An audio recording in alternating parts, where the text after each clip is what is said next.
Hünican, sizden tövəndə mundaq bir sualını sorab baxın kevatıdır, ruxsatmı? Ruxsat.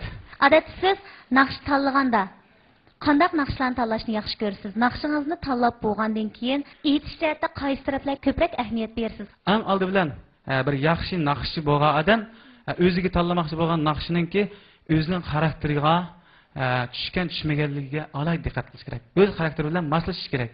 Qandaq o'g'irlash masalasiga kelganda ijodiyatchi naqshga singdirgan barliq hissiyotni, barliq alohidlikni cho'nqur tushunib, o'zida bo'lgan mahoratlarni, o'zida bo'lgan xarakter alohidliklarni buningga mahkam biriktirib, anglag'uvchilarning yuragiga ta'sir qildira olgan vaqtda undan voyaga yetkazib o'rinliqli bo'ldi deb qarayman. Albatta buningda yana naqsh tekstimi muhim o'rinda turadi. Mundaq deyli, bizning jangallarimiz o'zining to'shqonlari bilan go'zal. Bizning sahrolarimiz shildirlab aqib turgan sular bilan go'zal. Bizning bu dunyo boya aytgandek jafo va halovatlar bilan go'zal. Bizning sahnalarimiz o'zining yoshlari bilan go'zal.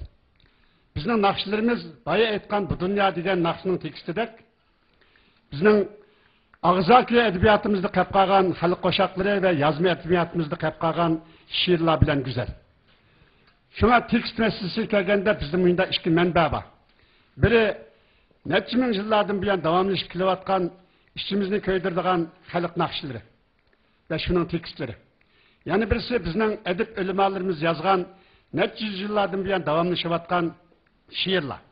Mening qarashimcha eng yaxshi naqsha, eng yaxshi bir parcha she'r bo'lishi kerak.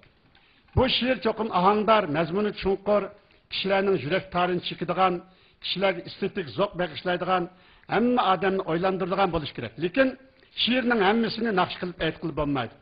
Naqshining o'zining xarakteri, xususiyati bo'ladi. Shunga men bizning yosh naqshchilardan bo'libmi, nava programmamizga ishtirok bo'layotgan yosh naqshchilarimizdan tekst tanlashda Mo'minjon aytgandek o'zining xarakteriga mos keladigan, o'zi yoqtiradigan, o'zining ovoziga, o'zining qalbiga yaqinlashadigan, kishilar yaxshi ko'rib, anglaydigan, ma'nosi chunqur bo'libmi, naqshi aytilib bo'lgandan keyin uzungacha odamni o'ylantiradigan shunday tekstlarni aytishga bo'ladi deb qarayman.